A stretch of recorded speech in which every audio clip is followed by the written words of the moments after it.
Tommy, a few weeks ago, we had an episode called Song of the Hermit Crab. Do you remember this? Yes, your beloved. Excuse me, Pookie, my girlfriend, whom I adore. I didn't want to call her that. That's the nickname that's what I was waiting for you to pop in, and you followed me right into it. So good job there, Randy. I'm real swift. I dropped the lure, and you ate it, so that was good. I ate it like big mouth Billy Bass there. You guys bought some hermit crabs for your girls' kids there, and they became quite monstrous, and they're just weird creatures, aren't they? They are weird creatures. One of them died, and we watched it die, and that was a real bonding experience. Oh, Jesus. So the other day, got another hermit crab. That happened to replace the one that horrifically perished right in front of our eyes. Put that little sucker in the cage there. I mean, and if you listen to that episode, this is Song of the Hermit Crab II. This is a sequel. If you listen to that episode, we dropped all sorts of hermit crab facts. They're weird alien creatures that don't belong on this earth. So we put the new one in there, in the little aquarium cage habitat environment thing, whatever you want to call it. They don't know. That works. Yeah. And so we went back, and the veteran hermit crabs in the cage were acting like little dude bros. They were bashing into each other like two stupid mammals fighting over their honor in a dive bar. They were just bullying this brand new hermit crab. Oh, well, they got to set the alpha tone, huh? They got to set that alpha tone like, I'm the boss here, dork. Like... And the one crab was like the biggest bully. This crabby crab would not give up. You ever been bullied, Tommy? I have. No, what's his name? We'll fight him tomorrow. I took care of him. Oh, excellent. Did you get bullied? What happened? There was this kid in my high school that, there was little stuff here and there, like older kids on the bus would, for some reason, thought calling me Thomas bothered me, but it never bothered me. But there was this older kid on the football team that would only bother me when like the cool football players were around, right? and he wasn't one of the cool ones, but he thought he was. And he would, just weird stuff, like, hey, fat tits or whatever. Not even that funny because he wasn't funny. Just like, hey, fatty or whatever. I don't know. That was pretty funny. Yeah, but as I said, he didn't even say that. He'd just be like, hey, fatty Tommy or something. I'm just like, hey, and it never bothered me. Never.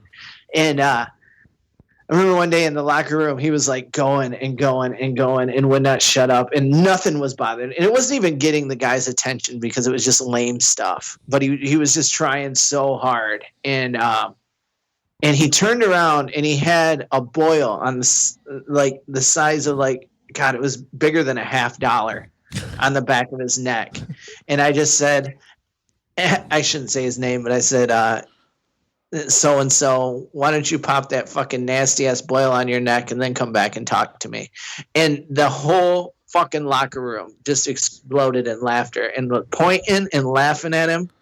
And I'd never felt so bad for somebody. Oh. And that's when I realized that, like, he wasn't bullying me because he was just trying to get the cool kids' attention, And because he wasn't one of the cool kids. And I just felt bad for him after that. But it was funny when the laughter finally died down and people like kind of quit picking on him about it. He kind of like came over in the corner and whispered to me like, hey, Tommy, can we just be friends now? And nobody else did. And I was just like, sure. And we were like never friends, but he never picked on me ever again after that. Oh man, you owned him. Well, and I felt terrible about it because I would always just be like, yeah, whatever, because he wasn't good at bullying. He would never, and I could kind of tell that he was just trying so hard, he wanted to make the quarterback laugh, so right. bad. Yeah. And so then, after that, and I guess, it was just like a huge learning lesson for me that day. Like sometimes the bully isn't really as bad as you think he is. He's just misunderstood, I guess. So. Yeah. Like, yeah. I think about this all the time. Like my next door neighbor, we were on the bus and my next door neighbor was sitting in the seat across from me And this bit older kid from the back of the bus walks up to him. I think we were sitting like in the middle, closer to the front. This kid walks up from the back of the bus, sits behind him, then gets up. I don't even know how he did this. In one fluid motion, reached down and gave this kid, my next door neighbor, the worst wedgie I've ever seen. Like literally lifted him off of his seat by his underwear. And nice. And tore the elastic out of his tighty whities and everything. And my next door neighbor was just crying and bawling. And I just think about that all the time. What an awful thing that was. Like, how does that even happen? How do you let that happen? Why didn't you turn around and elbow him in the eye when that was going on? Right. I remember, now you got me thinking, I remember there was this kid that I don't think he was necessarily a bully, but he was kind of a spaz, and he would run up behind me. He was a year older than me, so it was my junior year of high school. He would run up behind me, and he would grab my tits, and then he'd just make like a weird noise and run away, and then he'd be off giving somebody else like a wet willy or whatever. Yeah. And so I guess he wasn't really a bully. He was just like trying too hard to be the class clown, but people were like, fuck, here he comes, And he was like the only one that he only amused himself, and and he went to and I saw him one day, and I saw him coming, but I didn't let him know that I saw him. So he went to grab my tits, and I grabbed his wrist and I flipped it, and he went down on both knees and started screaming for me to let go. And then he never did it again. And we're actually kind of friends after that. He wasn't a bad guy. I'm the loud and crazy guy. Right.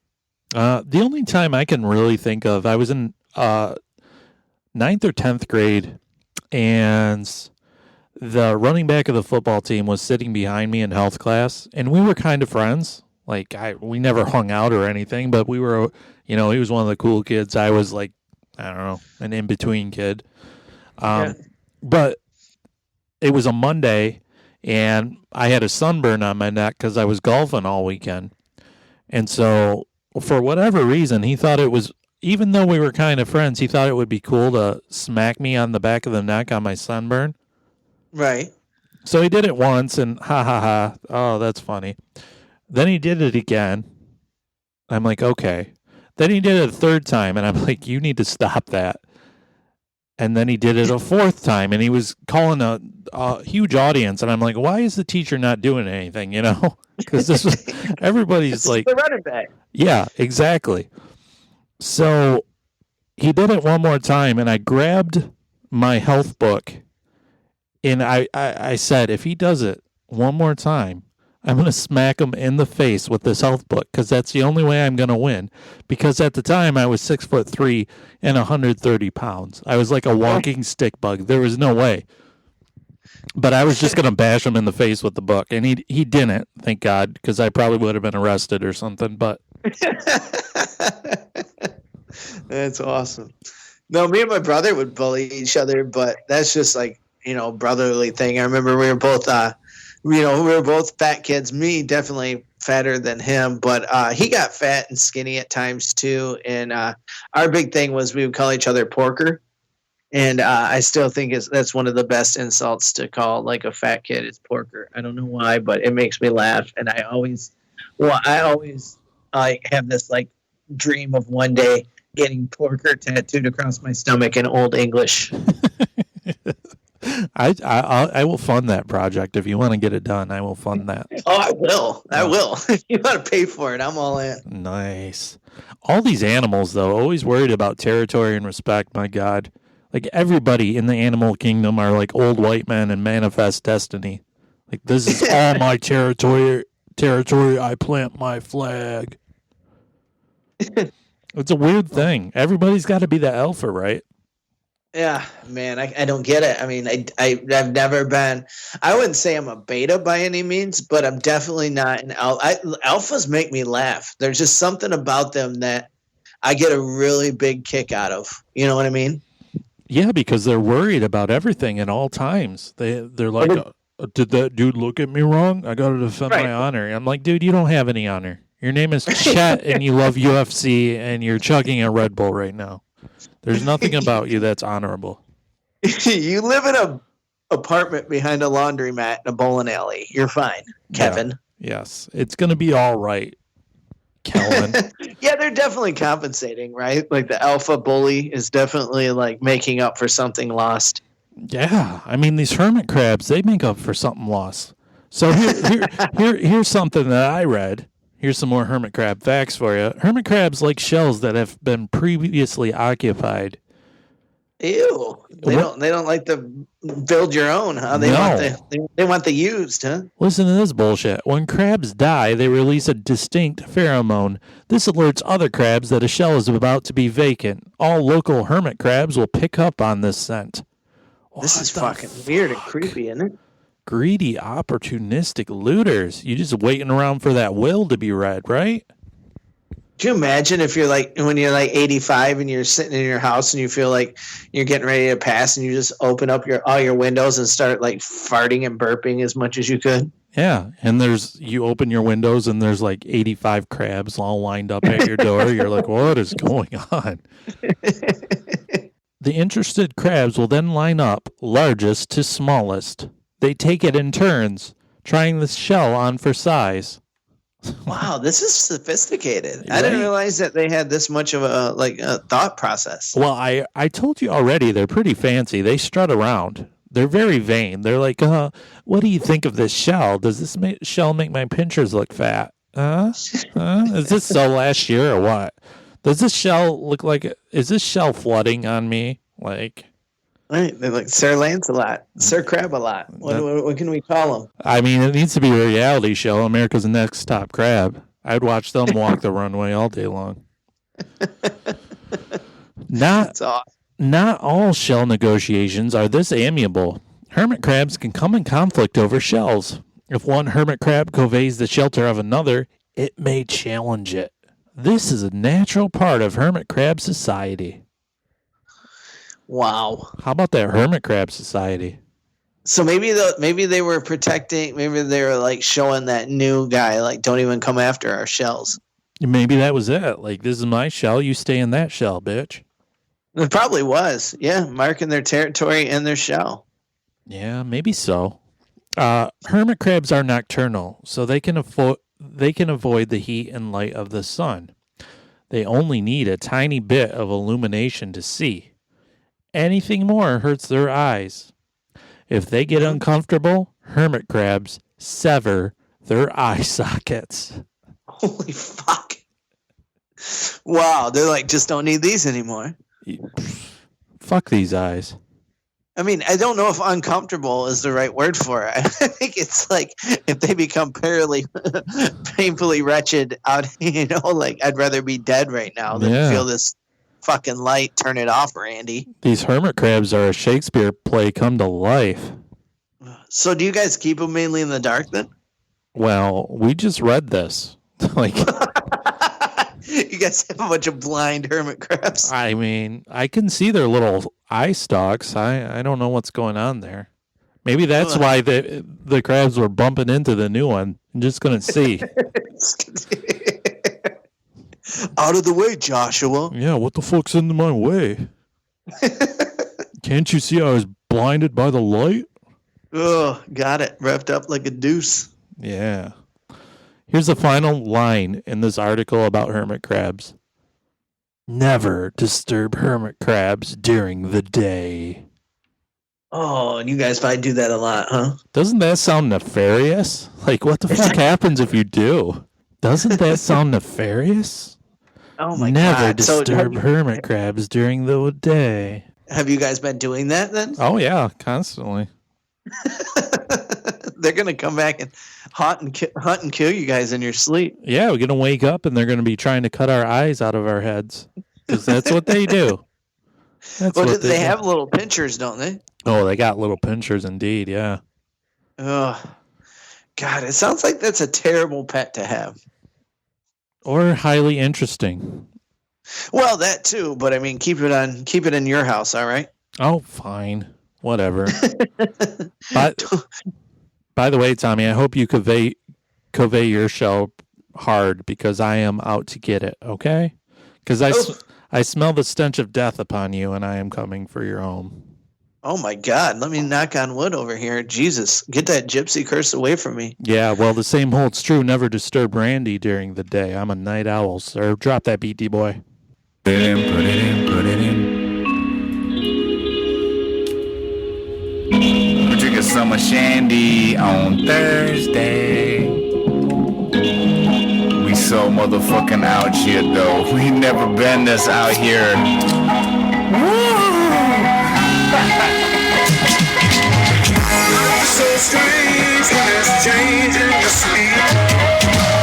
What you know about Leonard Skinner?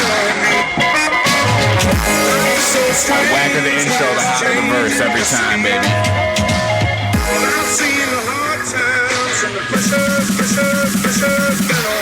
Well, I've been working like a working man do. Got my act together, gonna walk all over you. Pressure pushing down on me, pushing down on you. Shit, let's raise the roof. Woo! About time, it's the era of the rebels. Cloud 9 in the air up in the vessels. Generation fearless, got a taste for weirdness. Flow on fire, that's the way my beard is. Hard times, jump starting the grind. It's all good, y'all. Things fall apart sometimes. Let it go, let me know when you're ready, though. Don't push me, cuz until the edge I'm close. When the time comes, ride for something. Or live to be 90 and then just die for nothing. Speak their heart, your baby, speak their mind. And I'ma play their part, and I'ma freak that rhyme one time for you. Rhyme one time for you. I'm an island, man. There ain't nothing else by me, man. And I drink enough whiskey to float a battleship around this bitch any motherfucking how.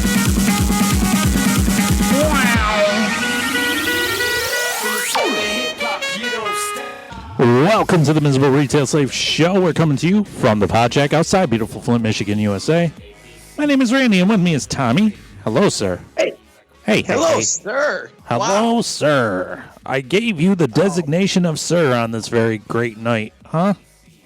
Moving on up in the world. You are like Arnold in different strokes. You see. Are you excited about tonight, Tommy? We have a very special guest. Are you thrilled? Yes, one of my, I guess it would probably be my oldest friend in comedy, Mr. Will Green. Oh, still you're better in every way, I would dare say. He is. I must admit to that. No. He's a wonderful comedian and a great man to boot. So. A great man. You ever think about being a great man, Tommy? You ever tried that on for size? I mean, greatness is not my calling. No, it's not. Just painful mediocrity. I get it. It's where I fit in the world. It's your niche. That's right. That's right. I tell you what, dear listener, I put old Tommy up to a challenge last week. I said, Tommy, you must produce a guest here on this program this week. And I was so fearful, because have you ever seen this Tommy in action? Like nonstop disasters. For example, Tommy, you put a full pot of soup and threw it through a refrigerator shelf tonight, like a real dope. Oh, I did. It was very dumb of me. Butterfingers. You were like Kevin from The Office dropping in a big pot of chili, you foolish clod. Just all over the place. What a mess you are. Mm-hmm. So I had so much stress about this, because, I've seen this Tommy. I know what he can do. It's never good, So I took out this little baby bottle of baby Beebs to erase this aching head from existence because I was so stressed. Because how in this world of ours could Tommy ever do a great thing? But then he told me who he picked for a guest tonight, and I said, "Are you kidding me?" I was so excited. Ladies and gentlemen, clap your hands and whoop real loud, because welcome to the program, comedian and entrepreneur, Mr. Will Green. Hello, sir. Hey, Randy. Hey. Hey, Tommy. How are you boys? We're good. excellent. How are you? I'm pretty good, considering. All right. Yeah. Did you have school today? I did have school today, or some semblance of it. Yeah. But yeah. Teacher Will, what grades do you kids today? What grades do you teach? If you come to my online school and you have, it's not just mine, I should be clear. It's just an official school. He owns his own school, ladies and gentlemen. Will Green's School for Wayward Youth. Excellent. If you come to our school with like an IEP or a 504, which is like, you know, the special ed end of the spectrum, then I work with you a little bit and make sure stuff's working right for you. So that's kind of what I do in the teaching world right now. It's awesome. Yeah, we did not. It's funny. My kids have to be to school by 9:30, and I get them up. My wife gets them up at 6:30, and then I get them up again at 8:30. And I was just getting ready to go out and start my daughter's car, and the Montrose canceled school, but half the kids were already at school because the buses ran, and then they decided that the buses couldn't take the kids home. So there was a bunch of stranded kids. It was crazy. So that was my morning, but luckily my kids were already. My niece and nephew were up there, and I went and rescued them so they didn't have to spend daycare at school. But I feel like this year, because I work around the educational field as well, I feel like this year, no matter what you do, all the kids are lost anyways. So, yeah, this is a mulligan year for sure. It is a mulligan. Just get through it. Yeah. Get through it, and we'll start over another time. Let's talk about your better job there. Or you're more, I guess, you're more relaxed or more fun, or maybe it's more stressful job. When did you start stand-up comedy, Will? It would have been the very end of 2009 is when I got my start. Okay. Yeah, because I started the end of March 30th or March 31st. I can never remember of 2010 because remember Connections used to do the open mic sometimes on Wednesdays, and then they would move it to Thursdays, and they move it back to Wednesdays. So yep. When I look back at the date, I don't know if it was the 30th or 31st, but I knew you had just started. And the best thing about Will is the first time I met Will, we were on the same show at Connections Comedy Club in Lansing, and my buddy and friend of the show, Abe Falcon, as he's known in the show, he was after our open mic. He says to me, he says, "Yeah, you did all right, but man, that Will Green is fucking awesome." And that was the first time Will jumped on my radar. And then about a month or two later, we did that contest in Old Town Lansing. Yeah. Where was that at? Do you remember the name of the place? It's gone now. It was called the Creole Cafe. Is what it was That's called. right. Yeah, of course you remember the name of the place. You won the contest. You probably got the fucking plaque hanging on your goddamn bedroom wall or something. I don't. It's actually I lied. It was the Creole Gallery. Now it's the Creole Cafe. It's like a restaurant now, but back then it was like an art gallery with that stage on the other side. Yeah, that was the first time I got to do 15 minutes. Was after I won that. Yeah, that was the prize. It was funny because a different friend of mine, Beerwad, he's known on the show here, he went with me to it, and he said he's the same thing as Abe said. He was like, "Dude, you were pretty good, but I had to vote for Will Green." So even my friends like you better than me. Will, I gotta ask, what was your favorite memory of making Tommy cry that night? Because I know after you whooped his ass and made everyone laugh, he was in the corner crying in the fetal position. Yeah. I would say the best part.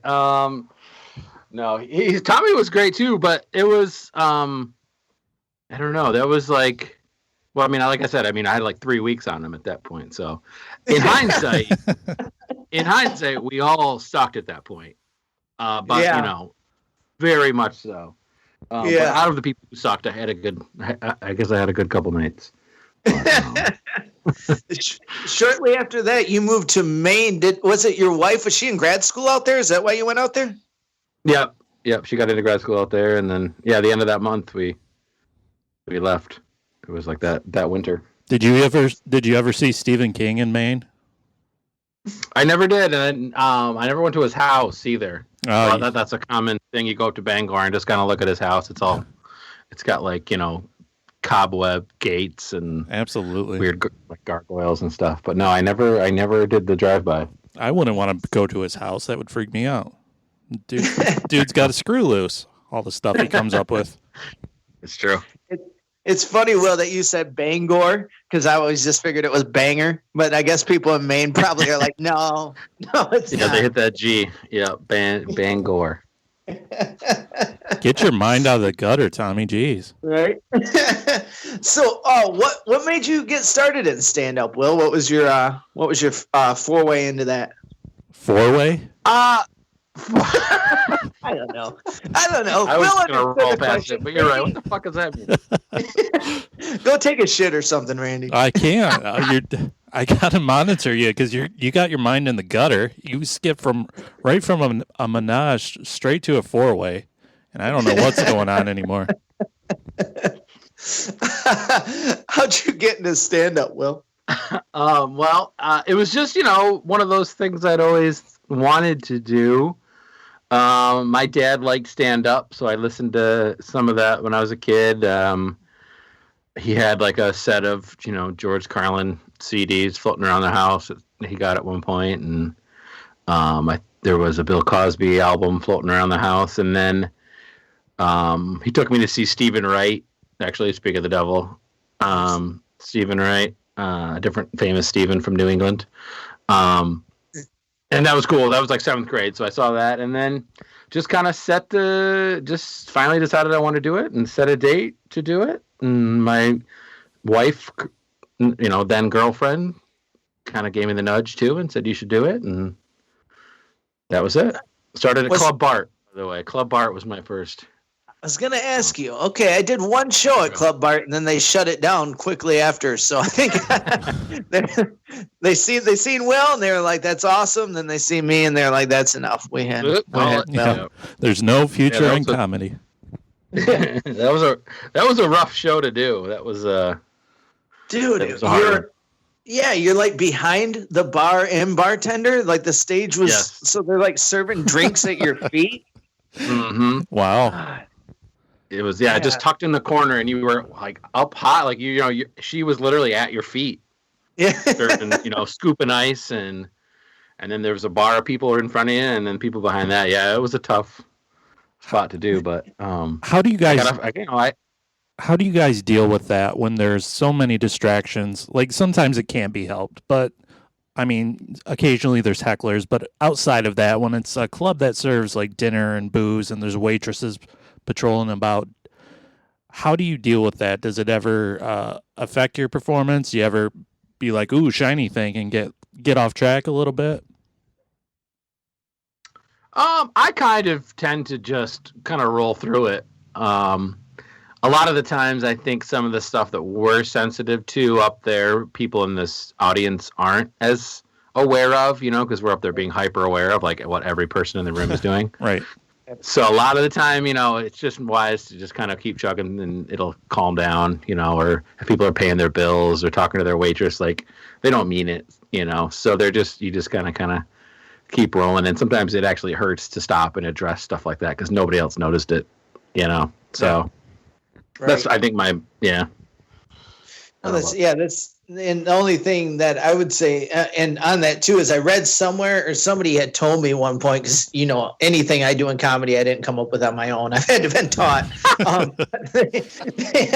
They said unless it's a distraction, unless everybody in the room knows what's going on, then just don't even address it. So pretty much that what Will said. But I remember somebody, I don't know if it was in the comedy Bible or something, but unless like the waitress drops a tray and there's a bunch of glass being broken, then just don't even. And I even do that when people are talking. Like I'll let them talk for a while, and then if I start seeing eyes or people turning around, then I'm like, okay, now I can address it. So then you went to Connections fairly soon, right after Club Bart. Then. Yeah, I did. I think I did like 3 Club Barts, and then I started wandering around Connections and talked to the penis Philbin boys and got some time. Yeah. And you were already in. Well, were you living in Lansing then, or were you in Ovid, or? Yeah, I was living in Lansing at that point. Yeah. Okay, so you're just traveling to Club Bart because that was the only place that you knew of, or? It was the only show and go that I knew about at the time. It was, so. Which there may have been others, but just from, digging around the internet, that was the one place I found where you could just show up and go up. And that seemed easier than like trying to find stage time, like official, like getting quote unquote booked on an open mic. So yeah, that's why I went down there. By the way, your ears by the way, your ears didn't deceive you. He did say Penis Philbin. They were a comedy duo in the area. That's a real thing, folks. Yeah, Jason Legendary. and Jimmy. Yeah, Jason's on Facebook. Are you friends with him now, Will? He's on there quite a bit. I think I was friends with. He just started interacting on Facebook a lot. You'll see him on my I don't want to say his last name on here. I don't know what he thinks about that, but he's on my Facebook quite a bit now, so you'll see him pop up. He just started using it. But yeah, Penis Philbin, definitely, they were the people that got me my first show, which was at Connections. But yeah, they ran the open mic there, and they definitely they taught me, they hammered it home. I don't know if they did to you, but they hammered it home to me to like pay attention to the light. And then I started doing other open mics, and I'm like, wait, nobody really fucking cares about the light other than me. Like, people will get the light and then they're going for like 3 more minutes. I'm in the back like freaking the fuck out. Like, how can they do that? But that really taught me to, get time and know my time right away. Yeah. So that was good. That's one of the good things I think about club open mics is that like you learn the rules a little bit better than sometimes at just a random open mic somewhere where they don't care as much.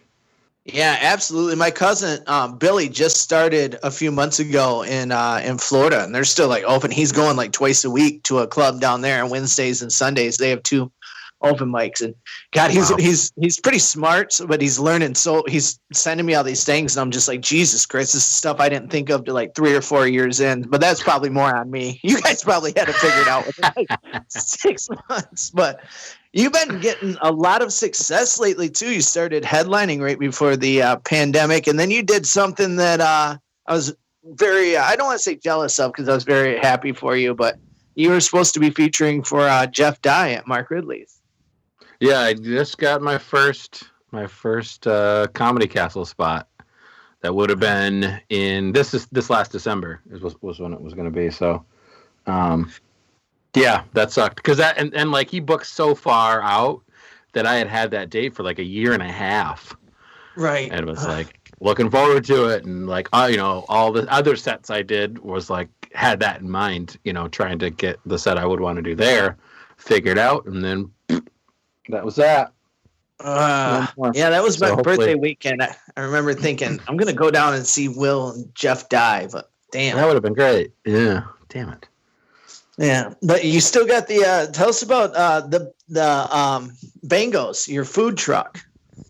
Yeah, half owner of a food truck now too, so that's another iron in the fire. That's amazing. That's going great.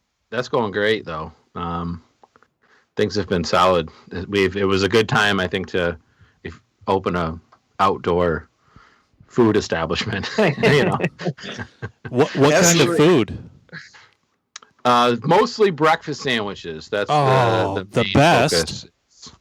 Yeah, so we do some pretty hefty bagel and English muffin based sandwiches, a few lunch wraps, and then we started doing burgers and chicken sandwiches at night every now and then too. So nice. But the breakfast is the main crux. Me and the beloved keep talking about we're going to go down there, and then it comes down to it, and we're like, you just want to run up to Subway real quick. It's going to 5 minutes. That's a long way to go. Yeah, we're going to one of these days, though. We have good intentions to do it. So call ahead if you do. That's what we've gotten to. Like, I mean, the setup we have, we can only, you can only cook so many eggs at a time, and like on Sundays, which is our busiest day, we'll have like an hour plus wait sometimes. Oh wow! Damn.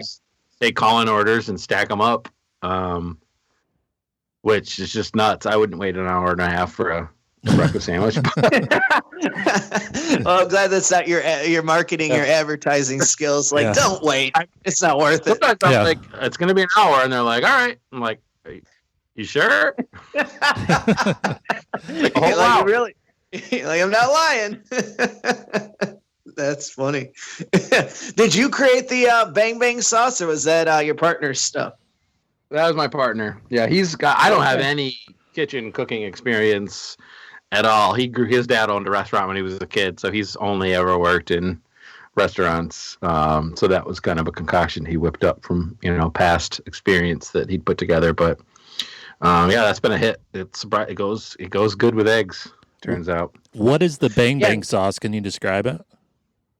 Yeah, it's a kind of an Asian influenced spicy mayo is the best thing to call it. It's kind of just sriracha and like Thai chili and mayo and then some other spices. It's nothing too fancy, but it hits the spot. Yeah. And that's that truck. You guys are on Facebook, of course, and it's Bangos. Are you guys on Instagram or anything else? Yep. Bangos. If you look that up, it'll come up. That's our Instagram handle. That's the best spot if you just want to. If you're close by and want to get something to eat, or if you're far away and just want to look at pictures of breakfast sandwiches, that's a good. That's what I do. Follow. Yeah. I do. I've been adding like yum sauce to like McDonald's breakfast sandwiches. Yum that's a pretty close equivalent. It looks like it. That's why I do.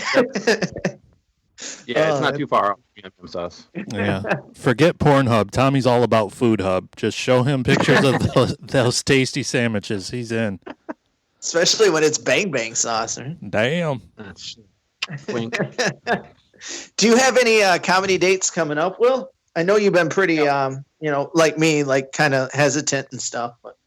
Yeah, I didn't want to travel, and I did a couple outside things over the summer, but I do, we'll see how things go. But March, Steve Ayot's room up in Alpena.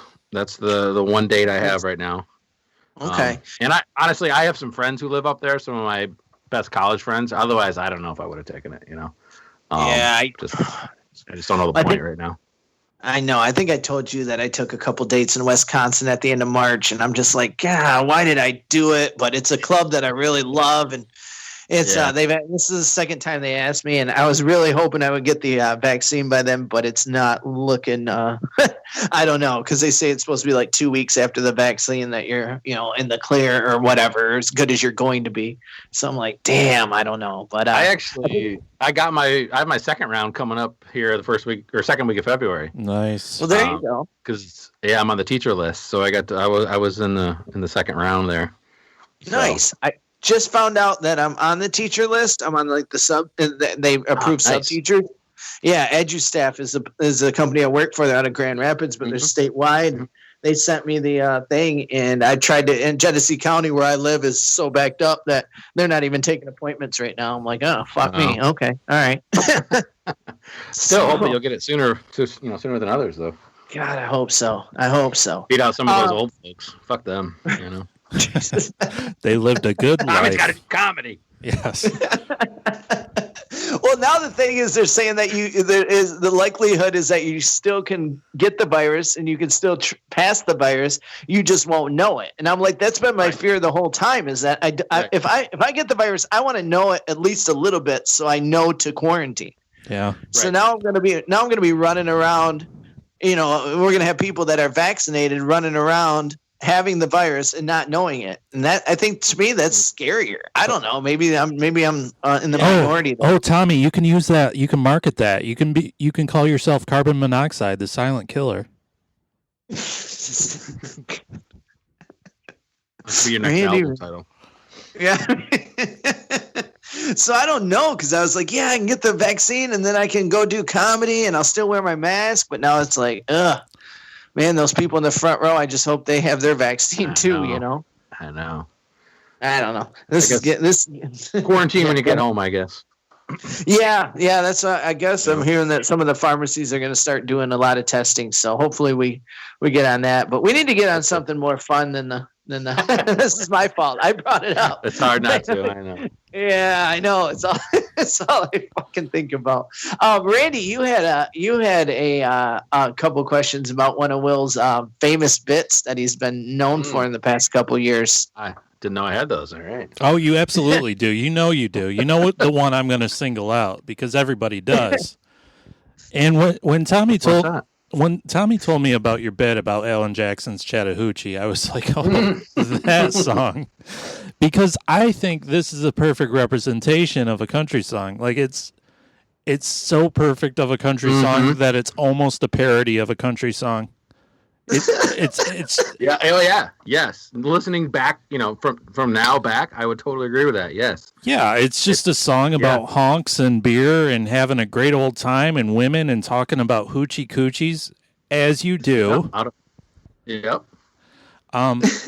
You're driving your truck. You're out on the river. It's all of it. Yeah, so when I was a kid, my uncle was apparently the whitest of all the people because he used to listen to country nonstop, and I swear to God, one day I was over there, he listened to this song about 30 times on repeat. And like this came out in the early 90s, and I was old enough to know what the phrase, it gets hotter than a hoochie coochie meant, and I got so embarrassed every single time. I don't know. Can you talk about the bit without giving too much? Do you don't have a clip of it, do you? I've got one. It's not. It's not. It's okay. It's not like a perfectly well shot clip or anything. It was from too far away at the back of the Matt Harper's room. Okay. Down in Hastings. And then also the bit changed a little bit after that too, so it isn't like the final product, but it's pretty good. No, it's just, the premise is just that I think a lot of people really talk shit about country music and how, people will say, if you ask people what kind of music they like, they'll say anything but country. A lot of people will say that's their answer. But then also, if they're somewhere and the Beatles comes on, people kind of go, or like the example I make is like if we were at the show in this moment and the Beatles came on, which everybody loves the Beatles, we'd be like, why is the Beatles playing? What's going on? But if, Garth Brooks' Low Places, that's actually what I say first, if that came on, like we'd all just sing along immediately. And I think the same is true for Chattahoochee. Like it's just, there's a visceral love of some of those, especially those old 90s songs that are just so ingrained in people that, we would just lose our minds. Am I correct in saying that you actually kind of sing the guitar part a little bit, right? I first I get him to sing Low Places with me.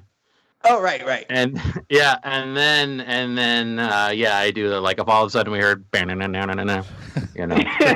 that little opening riff is just like perks your ears up. Is it? What? No. Is it? Yep. Holy shit. I don't want to go too far. I don't want to go too far into the bit because there's just so much stuff that everybody that's listening should someday see live, and I'm sure you'll get a good clip of it in like 2023 or whenever we can fucking come back. Can I tell you this? So the last weekend that I did before COVID was at One Night Stands. And that Friday at the Thursday show, Mike Green was like, "Hey, we're filming sets now for you. So just let me know and I'll film it for you." Like they had it all like quality, sound, everything good. I was like, okay, well, Thursday night there wasn't a lot of people there. Friday night there was a ton of people there, and I was like, "Oh, I'm doing it." And but unfortunately, Mike wasn't there that night, and no one turned that on. And it was one of those, those perfect, like, it crushed so hard kind of moments. Everybody was singing along. And then I get off, and I asked, about it. And Mike he wasn't there, actually, I think because maybe he had COVID or somebody, I don't know. Anyway, I'm just guessing at that. But he wasn't there, and I asked one of the waitresses, like the head waitress, if they happened to record. And she's like, no, yeah, Mike's not here, so we didn't do that. I was like, oh, God damn it. I was so bummed, man, because I was like, I've been wanting to get a good video of that for so long now, but that's comedy. That's how it works. Yeah, it'll happen. Have a great set. No one records a great set. I think I've only heard the bit maybe twice, and it's one of those bits that once you hear it once, you'll never. I mean, Randy hasn't even heard it, and he loves it. He's just heard me talk about it. Tommy's told your bit to me. He's covered your bit probably 100 times, and I think it's great every time. So, well, I'll find that clip and I'll send it to you if you want. Perfect. There you go. We'll keep it off the main thing for now, just so that way we'll have the people. You follow Will on Facebook, and then one day you'll see it pop up. And do you have an Instagram too, Will? Yeah, Will Green Makes Jokes is my Instagram. Nice. Okay. So nothing but Alpina in March at the Steve Iott, and then I guess one thing that would be funny to talk about real quick, and I don't want to make this all about me, as I feel like maybe we haven't given here we go. Will too much room to talk. But when I first started doing comedy, I wanted to be like Mike Birbiglia, and I still want to be like Mike Birbiglia, and I realized I'll never even be like 1/16 of Mike Birbiglia. But my first Fourway, what's the word I'm looking for there? English majors. Okay. Aren't you both English majors? You can help me. Foray. Is that what it is? Sure, that's good. Yeah. That would work. It sounds way too fancy for a word. That's probably why I can't say it. Yeah, Right. it's not Fourway. I guarantee you that. I knew it wasn't that. I don't know why it was coming out like that. But a funny thing to connect all the dots here, and like I said, not to make it about myself, but this is funny. Is that Will when me and Will started together, and maybe like a year. It was before you moved to Maine, so I must have been trying this a year into comedy. Was the story that happened to me and Randy, and before I tell it, I think Will. I don't know if Will likes. I don't know if you like the story or you just like me trying to get people on board with the story. I'm not sure. I think when you told me the story, it was like, that's already a joke. That's already a punchline. It's already built. Like, this is perfect. And picturing you saying the line to the guy as you leave is just hilarious to me every time. And I could hear that story 100 times. Well, it's funny because I remember you saying, "Oh, you're going to do it on stage," and then when you came back from Maine after you were out there, how long? 3 years? 4 years? Oh, I was out there almost 7 years, I think. Wow! Holy but shit! Okay. I came back and forth, a lot. Yeah. So I think we did that like along the way. That's a good point. We did that show in the brewery, the Water Street pub or something in Lexington, Michigan. Me, you, and Aaron, and when you guys were on your brewery tour. And that's the first time I heard you do your skunk bit, which is another. You still do that, right? I hope. Yes, that's in the main set. Yep, that's in okay. Yes, that's another. Sure. That's another reason to go follow Will Green, because when comedy comes back, you can go to the shows and just yell out "skunk bit" and Chattahoochee, and then he'll do it. Do it. He takes requests now. Wait. Who would win in a contest now, Tommy or Will Green? Oh, Will Green. Oh my gosh. That's true. You got nothing that'll touch Chattahoochee. So if Chattahoochee works, I'll say me. But if it's a place where Chattahoochee doesn't work, which has only happened once, and it was in Toledo, and literally no one in the crowd had ever heard of either of the songs. Oh my God. It was just mind-blowing to me. It was insane. I was like, Garth Brooks, Low Places, and people are like a girl looked at me like literally and like shrugged her shoulders and shook her head. I was like, oh, no. Nobody? Really? How? I don't know how a whole group of people that had never heard either of those songs got together, but they did. Real.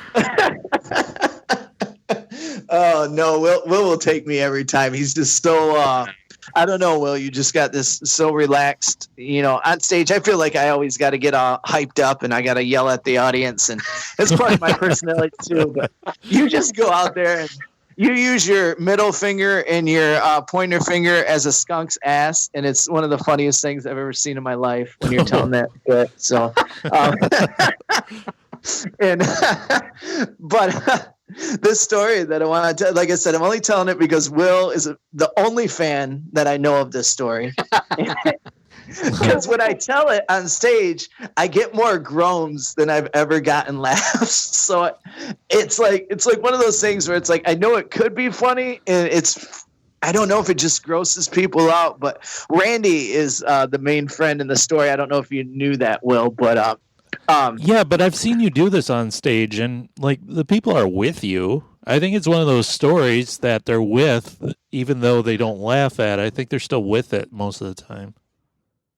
Okay, all right. I mean, think so. I know I haven't, but Yeah, what happened was it was me and Randy and a group of friends. We were 21 years old, and we were going to this outdoor music festival in July. And the festival ran from 11 in the morning to 11 at night. And like all good 21-year-old aspiring alcoholics, we call ahead to see if they serve alcohol. And there's no alcohol, and you can't take it in. It's not allowed at all. So like all good, aspiring 21-year alcoholics, we get drunk in the parking lot before the festival at like 10:30 in the morning. Like, what a fucking rookie move. Like, we have to be there till 11 p.m. in July heat, So That's horrible. Yeah, I think Randy and a few of our friends like kind of took it a little easier. I remember I got a fifth of blackberry brandy and I tried to drink the whole thing. I do remember. Randy, do you remember what you drank? Did you just pound some Miller Lights, or it was all stupid. None of us should have been drinking. But. I don't remember what I drank. However, back in those days, there was nothing rookie about the way you drank your booze. It was all or nothing. There was no in between. Well, that's kind of what I mean, though, because, if you're going to start drinking at 10:30 and you're going to drink that much in July heat, you're going to want to, keep drinking throughout the day. So by, we go into the festival, at 11, we go in and, 12:30 or 1 o'clock. I mean, it's 85 degrees, and I'm already fucking starting to feel hungover, and that blackberry brandy decided that it was coming out instead of coming back up. And I remember looking over at the porta potties, and I'm just like, this is way too big of a thing to ever happen in a porta potty. Like, I'm going to ruin that porta potty. They're going to have to put caution tape over that porta potty. And so, I grabbed Randy and I'm like, "Are you sober?" And he's like, I'm. And I said, "Can you drive?" And he said, and I said, "Good enough. Let's go." Because you can see a McDonald's Golden Arches 200 yards away. And so we run up and we go to the door guy that's running the thing. And I explained to him what's going on. You're not supposed to be able to come and go. And he let me go. I think he could tell that I wasn't lying. I mean, at this point, I think I was crying, secreting tears of shit, I think. And we get in the car. Randy's great, by the way. Randy's I'm like the pregnant wife, and he's like, "We're gonna get you there, hon." Just breathe, just breathe, honey. Come on. I don't think he wants to be seen with cargo shit shorts, Tommy, or something. No, I don't want a shit baby to be born in my vehicle at this point. And so he gets me to the McDonald's. I'm like, "Oh my God, thanks!" And I go just clenching as hard as I could. It wasn't like a turtle head thing. It was as soon as it's not going to be anything, it's going to be just an open, like a fucking fire hydrant is going to go off. Oh man. And so I get into the McDonald's, I get into the bathroom, and they have one urinal and one stall. And so I open the stall and I see that somebody had beat me to the fire hydrant shit, I guess. It's just everywhere. There was, overflowing. It was just a complete mess. And now I'm really freaking out because I'm like, do I go in the urinal? I don't want to go in the urinal, or do I go in the women's bathroom? I don't want to get arrested. This is 2005 or 2004. There wasn't wasn't as accepting back then. And so I'm looking around and I look down and I see this little R2D2 kind of, basket there. And I pulled the lid off, and it was like a sign from God. It was a brand new trash bag. It was brand new. There was nothing in it. I was just, oh my God. And it was it was just tall enough. It was just over my knees, the R2. So it's okay. Dude, your signs from God are really weird, by the way. He's got my back. He knows what I need. Okay. And so I drag it into the stall. And I do my duty, pun intended, and I clean it up really nice, and I put the lid back on, and I drag it back to where it goes, and I'm washing my hands, and I see this guy. I see him in the mirror. He walks in, and he's got a red polo on and white shorts, in those those lattice sandals, those lattice leather sandals, and just the white shorts. Just come on. And he's got a hat that says Titleist, but probably should say Entitleist. Yeah. He's just And he takes one step into the stall and he stops and he goes, ugh. And so I look over at him and then he looks at me and we lock eyes. And then he looks back into the stall and he looks back at me and he goes, ugh. I goes, dude, don't look at me. I shit in the trash can. I love it. And then I just usually that's where I stop, but I just take off running out of the McDonald's. Like I don't know if I thought a supervisor was gonna come tackle me or something, but I get back to the car and I jump into Randy's passenger seat. I'm just like, go, go, go. Did I even explain to you what happened? No, you just pulled out of there. You ran around the corner. You were literally sprinting, and you jumped in the car like you were one of the Dukes of Hazzard. And you're like, go, go, go. You gotta go. We gotta get out of here. I'm like, what happened? And I'll explain later. Just go. I'm like, okay. So I went, and then you told me that you went, and I'm like, oh no. Well, at least I don't know. I don't know if anybody ever found out, or I don't know if that somebody found out. I'm sure the polo guy didn't believe me. He's like, "There's no way. This guy did this right here because." That looked like whoever was before me had the fifth of blackberry brandy as well, because it was pretty bad. But I love that story, and I should work on that story more. But it gets a lot of groans. But every time me and Will are on a show, he'll be like, "You gonna do the trash can story?" Just that. Don't look at me. I shit in the trash can. Yeah, that is just. It's just perfect. And that's I don't know. Maybe I mean. That's not even made up. That's exactly what he told me when he came in the car. When he was telling the story back, that's what he told me. So I know it happened. Oh, I remember it exactly. I mean, I knew right when I said it, I knew that it was going to be a good story. Like I knew it. Like I didn't plan it, of course, or anything, but it was like, right. I'm one of those guys that want to be funny, but when I actually am funny, I'm like, it sticks with me. It's like, wow. Mm-hmm. You said something really funny finally.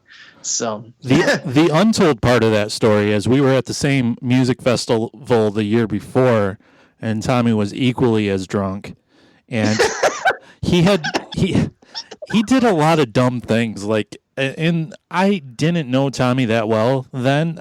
This might have been one of the first times me and him hung out solo. And we're at this music festival, and it's a bunch of indie rock bands, local ones, and Tommy knows a lot of them for some reason. I don't know. He was a big groupie, I guess. But at one point, he got so excited in a mosh pit, he just bowled some skinny girl over, just destroyed her, just wrecked her. He was just dancing around and thrashing with his arms everywhere, and he just looked at her and said sorry and just continued thrashing. I didn't mean to. Well, I knew you were going to bring that up. I had a fear you were going to bring that up because you love telling the story, but I didn't mean to. She was just in the mosh pit. Here's the other thing that happened. In the pit if you don't want to get hit. Yeah, exactly. Here's the other thing that happened. At some point, Tommy pissed his pants, which was a common thing back then. Yeah, and when Tommy used to piss his pants back then, the thing he used to do is show everybody. He's like, "Oh, I don't know what happened. I pissed my pants, man. I pissed my pants." so he's walking up to all these bands he knows, and they're like, "Oh yeah, I pissed my pants. Oh, I don't know what happened. So at one point, it got so bad that one of the band's lead singers walked up to me and he was like, "Dude, is your friend okay? Is he going to be all right? He told me he pissed his pants." I'm like, "I don't know. I don't know." Well, I'm glad I met you after this period of your life. I can say that. Yeah. It's funny because it was like I hit like 24 or 25, and from like 20 to 25, I had no like cutoff at all. I would just like go. I would just go. And I still now I can control it a little bit. Like I'll know like, okay, I'm getting there, and I'll know, okay, I can't do another shot or something. So I try not to get as drunk as I used to. But yeah, right around like 25, I was like, dude, I got to quit pissing my pants. People are going to fucking like not want to be around me anymore or something, like, because I just remember it's true. Like, Randy, I don't know why I did, but I never tried to hide it. I never, they'd be like, "Did you piss your pants?" I'm like, "Oh yeah. Yep. That's yeah." And then I'd still be drinking. So I'm like, I don't know. most people would be embarrassed for life. Tommy wore it as a badge of courage. So I mean, if you're gonna do it, that's the way to do it. I'd say that. Hey, pee in your pants is cool. Consider me Miles Davis. That's right. Well, damn, I feel like we talked a lot and Will talked some, but yeah. Well, how many times have you pissed your pants? As an I adult. can think of one as an adult. I'm gonna say 0. I'm gonna say 0 times. I gotta tell you. See that, Sorry, buddy. Tommy? Will Green's better than you in not pissing his pants as well. So he beat you in that contest. Yeah, Will's got like a good day job, a good comedy career, and a side hustle too. So he's got it going on. Man, Killing it. All from the small town of Elsie, right? That's right. Elsie, Born and Michigan. raised. Been a couple times. Green Meadow Farm. Am I right? That's right. Actually, I was gonna tell you. You've been to Cooters, right? Yeah. Me and Aaron went the night that we did that show there in the town hall or whatever we did. Do you remember that? We did that comedy show in the town hall and we couldn't have alcohol, so me and Aaron went over and were like downing drinks before we started. Yep. Yeah, he died. Cooter died. Oh, no. So, like recently? yeah, within the last year. I think early. It might have been COVID related. But no one liked him, so everyone was kind of fine with that. But it's opening back up, so Elsie has a good restaurant / bar now. It's called the Tipsy Cow instead of Cooters, which is a little more Tipsy fitting Cow. with town. So I remember they had. try that. I remember you could buy thongs that said Cooters. You sure could. Yeah, the Tipsy Cow. That's a little more. I think that would bring in a lot more wide variety of clientele than the. Yes. Than Cooters the and old people of right. All the old people who go to church in Elsie were not also going to Cooters. And there's really no other. I mean, you could go. What's the pizza place? And that's about it. Huh? Yeah, you got Fuji's. The one other restaurant burned down many years ago. Other than that, you got to go to Ovid. Yeah. Oh my gosh. Yeah. People listening, if you ever want to check out one of the smallest towns you'll ever see, check out Elsie, Michigan, and you'll say that's the home of Will Green. That's where come up with super creative skunk and Chattahoochee bits. That's right. Do you have a process to your writing, Will? Do you ever just sit down and write, or do you have to be struck by inspiration? Yeah, more struck by. Gotcha. Which is actually like for me having like upcoming shows is what that pressure is what helps me. If I'm on my way to an open mic, the best stuff, man, I come up with in the car on my way to an open mic. Nice, yeah. Absolutely. Like if I've got some new bits and I'm thinking about them in my head on the way, like that's where, like, I don't. Tommy, have you ever seen my pig bit? I have 2 pig bits. The one about getting like a tiny pig. Have you ever seen that? I don't know. I'm not sure. Well, that was one. That's just an example of like it was this bit that I had tried like years ago, and like it was fine. And then I was on my way. It was like right after I moved back to Maine. I was on my way to like the first open mic that I was doing here at Max, and like this whole on the way there, this whole other thing opened up all of a sudden in my head, and it turned into this actually pretty good bit.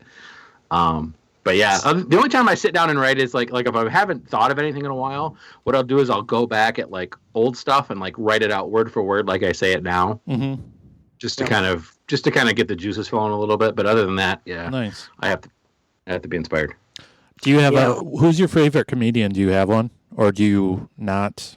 I don't know. So I guess some people like.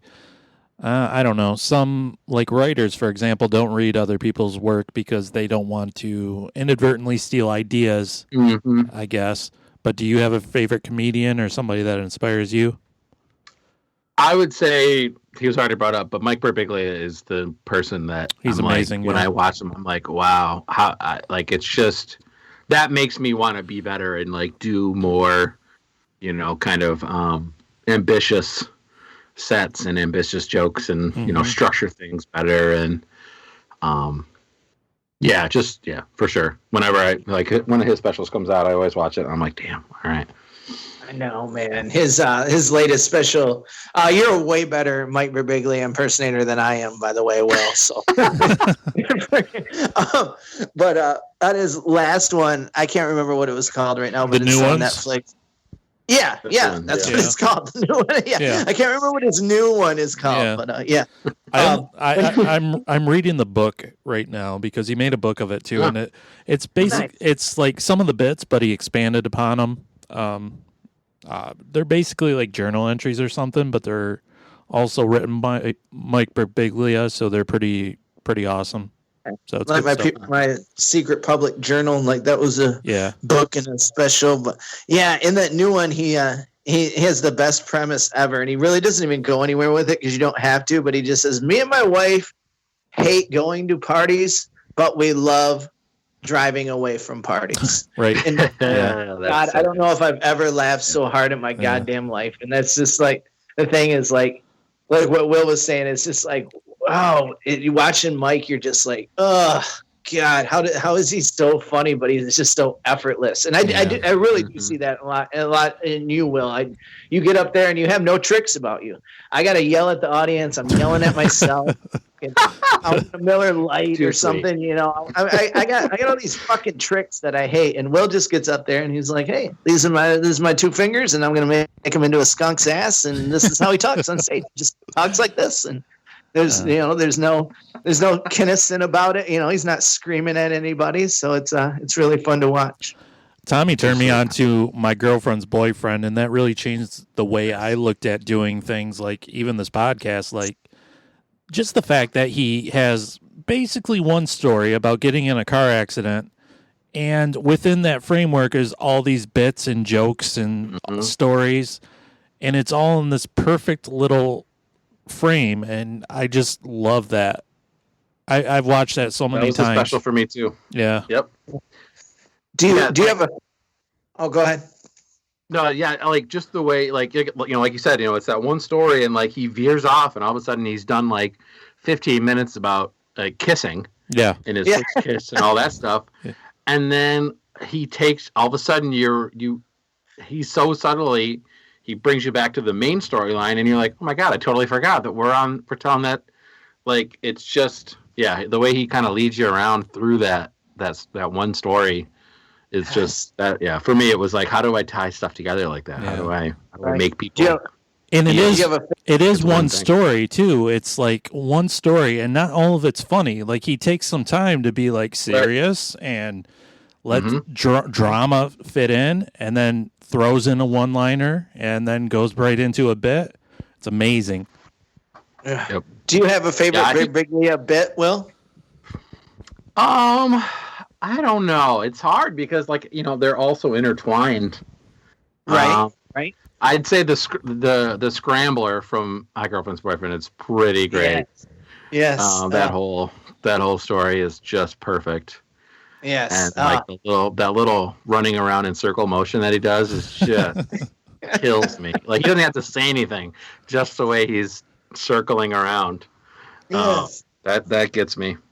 I actually think my favorite Birbiglia bit is the celebrity golf bit he has. Oh, yeah. Eckersley. Yeah. Yeah, because it's like 15 minutes long, and I was enraptured the whole time. He's like, oh, no, I'm the celebrity. Right. I felt so bad. It's like, oh. That's something, like, I don't think... I don't know shit about shit when it comes to, comedy. I mean, I know more than some, but then obviously I don't know what I'm doing.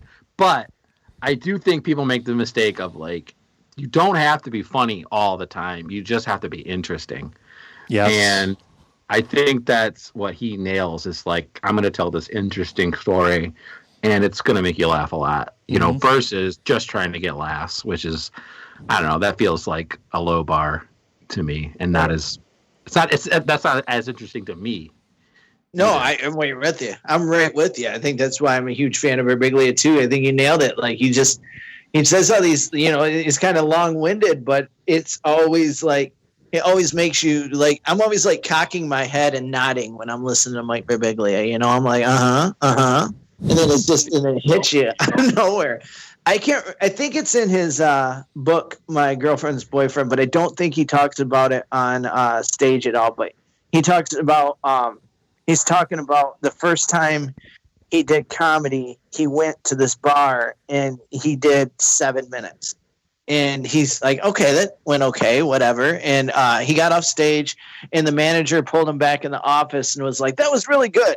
Come back next week and do 20 minutes. I'll pay you $50. And he was like, okay. And then he walked out and he's like, there's no way I have 20 minutes. What am I doing? And he shows up the next week and he gets to like 12 minutes and he bails. And he's like so nervous. He gets off stage. He's so nervous. He's like, fuck. And the manager's like waving him over. So they go back in the office and the manager's just like, oh, here's your check. Can you make it again next week? And then he says, that's when I found out that being good at comedy requires just having a car. Oh, that's really good. That's all you need. That's all you need. Yeah. You just need to show up. You got there. Yep. It says so much about bar comedy shows because he was so nervous that he didn't make it to 20 minutes and the fucking manager didn't even realize it, Didn't even realize. Didn't even care. Nobody's paying attention. Nope. It's so funny. Do you have anything else for Will, Randy? No, we should probably let him go. We've kept him a lot longer than we promised to. Yes, we did. One more thing that I do got to talk to Will about because I stole his joke the other night and didn't realize I wrote it out. Oh, you're a real Carlos Mencia over there. Well, immediately that's what we call him behind his back. I knew it. I immediately realized it, and I immediately it was funny because I was talking to him about it at the time, and then I just pretty much wrote the same thing he wrote on his Facebook. But we were talking about. Will, do you want to just? You're better. It's about the Bernie thing, which was really funny. All I posted was normalize wearing a warm coat and mittens to outdoor events. Right. Yeah. Right. Because that wasn't that hot of a take, but it was like that's why it was so interesting was because he just wore a jacket and mittens like we all should when we're out doing outdoor events. I know. When you were talking about it, and I think you said something about isn't that what people are supposed to do? Like, it's just it's like, and I think my Facebook post was something like, "Oh, look at Bernie being a normal guy" or something. And I wrote it as I'm talking to you, and then I'm like, wait a sec. I immediately deleted it. I was like, I'm pretty much just saying what Will just said in different words. And that's when I told Will. That's when I realized I gotta learn to copy him more, but copy him more indiscreetly. Yes, right. Exactly. Paraphrase me a little better. You know what the bitch of that meme is? Bernie being memed like that. If he ran tomorrow, he'd probably win the whole election just because people are like, it's that old dude. Yeah. Yep. My favorite thing about it is there's a meme now of Joe Biden looking out a window and it says, guys, I have mittens too. I just think that's awesome. It's like Bernie. But here's the thing. I bet he doesn't. He probably doesn't. I bet he doesn't have mittens. No. And he surely doesn't have ones that got knitted by some lady in Vermont. That's for goddamn sure. That's right. That's right. You're definitely right. He's just got his aviators. That's all he's got. That's all he's got. That's right. Yeah. Yeah. Well, folks. Yeah, I think we did keep Will past his bedtime. He's, yeah, I got a lasagna in the oven. I gotta go get here. Oh no, Garfield's got a lasagna in the oven. So if you're a real Chattahooligans, which is what I choose to believe that all of Alan Jackson's fans call, what Alan Jackson calls all of his fans, Chattahooligans. I'll try and get that started. Yeah, you need to. I mean, I'm going to throw this in. I'm in a really active Alan Jackson Facebook group. Nice. And but the activity it's literally almost exclusively old ladies who think he's cute. Nice. They'll just post pictures of him and go, and they like refer to him as cowboy. Yes. Another picture of our cowboy or big guy. Ooh. That's the other thing. They call him cowboy and they all call him big guy. Here's another picture of our big guy looking good. Oh. That's all they just post pictures of old pictures of Alan Jackson from like 30 years ago and talk about how cute he is. Can you say the name of the group, or do you not want people like infiltrating it? Oh, No, fucking join it. I don't care. They'll boot you. If you post something non-Alan Jackson related, they will give you the boot. Nice. No Clint Black allowed. Yes. Fuck that Clint Black. That's right. That's right. What's the name of the group? It's called Alan Jackson Fan Club. I think is all it's called. Nice. Oh, that's awesome. Okay. Sorry. Yeah. If you're looking for some. That's right. Okay, before we let you go, Will, real quick, is there anything you want to plug other than Will Green makes jokes? Is that what it is? Will Green makes jokes that's my Twitter my Instagram. And Bangos. I would follow Bangos. Like For I said, sure. if you want some good food porn, if nothing else, give that a follow. Okay. Well, thank you. And Tommy, come out. Both of you, come out and get a sandwich sometime. Absolutely. Mr. Will Green, you're welcome on anytime, especially when you get back to the comedy grind. Come back on and let us know what's what, okay? I will do. Thanks for letting me hang out. Absolutely. Thanks for being here. Enjoy that lasagna, man. That sounds good. I know. Well, the Stofers, just for the record. I'll take it. All right. All right. Take it easy. Yep. See you guys. Yep. Bye. Bye. Well, that was Mr. Will Green. What a funny fella. If he's in your town, you got to see him, right? Absolutely, man. I'm telling you, he is. Like I said, he's got that thing about him that I can't never seem to nail down. Like I mentioned before, I think my personality on stage is just loud and boisterous, and I think that's just how it is. But Will's one of those guys that you watch, and it's like he's having a conversation just with you. You know, he's really good at bringing the audience in. He has no tricks. He has no. It's just he's just up there talking, and he's so funny, and he's interesting. So it works out really good. So yeah, definitely go check out Will Green wherever he's at. I really want to infiltrate the Alan Jackson fan group now, and absolutely. And I really want to pretend that Alan Jackson is a wrestler or something, and be like, you know something, brother? All my Chattahooligans out there know what it's about, dude. It's a lot about living and a little about love, dude. Just troll the hell out of him. Yeah, you might get booted right away. I don't know if they have any. They might not like the little the mockery. I was on Will's page today, and like more than one person posted on his Facebook page Alan Jackson holding a meat tray, and it said Chattahoochee boards, a lot about living and a little about lunch. And I laughed because the internet is fun.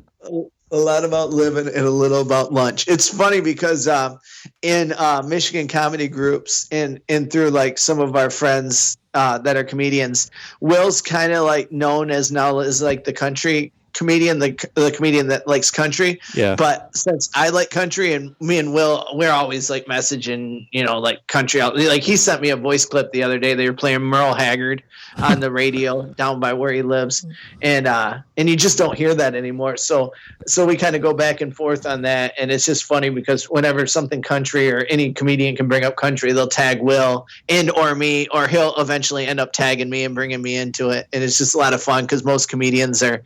I don't even know what music they like, but it's definitely not country other than me and Will. So that's a lot of fun that we have going on right now during the pandemic. So much fun. Hopefully you had so much fun on this epi. Do us a great big favor. Follow our Facebook group on that facebook.com/Miserable Retail Slave Podcast. Follow Tommy on TikTok, where he unleashes his comedic brilliance upon all the teens and 20-somethings out there. He's a real Tick Tom. What's your handle there, brother? I think it's Tom E Thompson, I think. Yeah, that's not complicated. Nobody's got time for that. It's just Tom E Thompson, but I think there's periods in between the E's on either side of the E's. So many periods, and they all synchronize. Hopefully you enjoyed Mr. Will Green. He was a great guest. Next week, I don't know what's going on, but we're going to figure it out. Until then, share this episode with a friend because it was a lot of fun, huh? Don't you think? Mm-hmm. Oh, thank you for that. I needed that reassurance. I really did. All right, we'll see you next time. Until then, stay miserable. Bye-bye.